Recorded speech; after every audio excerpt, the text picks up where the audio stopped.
I root for the Bengals now. Bengals, Yeah. Yeah, I didn't. I grew up in Southern California, like LA area. Yeah. So I didn't grow up with a team. The closest one's the Chargers, 2.5 hours away, and we never went or anything. So my family was Rams fans because the Rams grew up when they were there. But other than that, so now I root for the Bengals. It was crazy when the Bengals played the Rams in the Super Bowl in LA. Yeah. Like, there were no Rams fans there.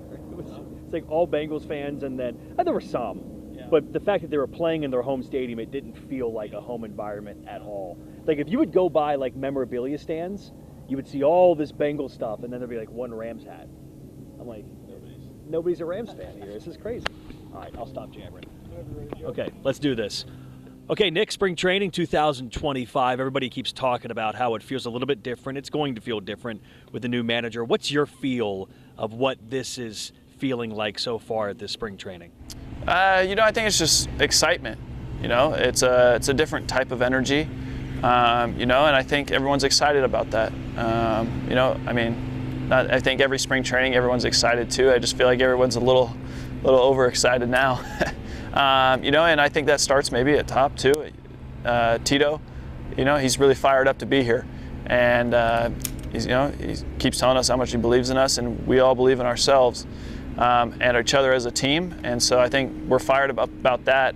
And I would say the other thing is, I think we failed last year, and we thought last year would be the year that we broke through, and it wasn't. So I think it's just a little more fuel that of everyone's excited to get here. Failed is a pretty heavy word to use. I mean, disappointed, maybe underachieved, but yeah. Failed?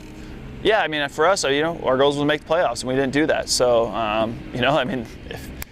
if you're on a video game, it would say you failed. So, I think, there was definitely parts of the year that, as a team and individually throughout the clubhouse, that was definitely success for some guys, but as a group, we didn't get to where we wanted to go. So I think that's, like I said, a little added fuel there and excitement. Might be a hard question to answer, maybe even a hard one to even ask, is this group has been tabbed as this young core of stars coming up, yourself and Hunter and Ellie and Matt and all these guys. But you guys have been around now for a few years. At what point do you graduate from being young and allowed grace to maybe fail?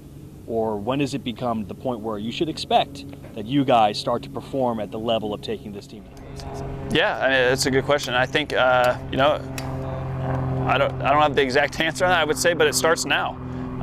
You look around like the starting rotation and everything. We like Hunter and myself, even Abbott, Graham. Like we've done this enough now that we're not, quote unquote, like. I think when people call us young core, it's probably because we're just our age-wise, but we're going into year 4 now, and that's definitely enough time to know where you need to be and what you need to do. I'm always curious to ask major leaguers this question at spring training. Why is this a big year for you? For me personally, it's just because I want to be. It's got to be healthy. I've had some unfortunate things happen the last couple of years. And so I think for me, it's just to, go out there and prove that I can do it, not only to myself, but, the team as well. And because also it's a big year, because if I'm out there, I feel like I give us a really good chance to get to where we want to go. And that's going to, what it takes for everybody, not just myself. We got to stay on the field. Interesting word you used. You said prove. We've seen you when you're at your best. You're one of the better arms in all of Major League Baseball, certainly on this team as well. What do you have to prove? I want to put together a full season. I think that's, for me, that's one of my number one goals. I was just talking about it a little bit ago. I'm not really setting any individual goals this year. It's to take the ball as much as I can, and and be as good as I can for the team. And at the end of the day, if that goal is met, not only the team will be where we want to be, I feel like, but myself, at the end of the year, I'll be able to look up and be like, that was successful. One of the real good talkers here at spring training, Nick, is the amount of depth in the starting options for starting pitchers. It's a pretty good competition to see who's going to break camp as the 5. Do you feel like you're in competition, or do you feel like you've done enough that you should be penciled in as one of those guys that's in that 5 on opening day? Yeah, I feel like, you always want to feel like you're in competition. I definitely feel like I'm in one of those, in that 5 for sure. But at the same time, that's the nature of the game, is competition. And I'm not shying away from it. That's part of it. But yeah, at the end of the day, I believe I'm in there.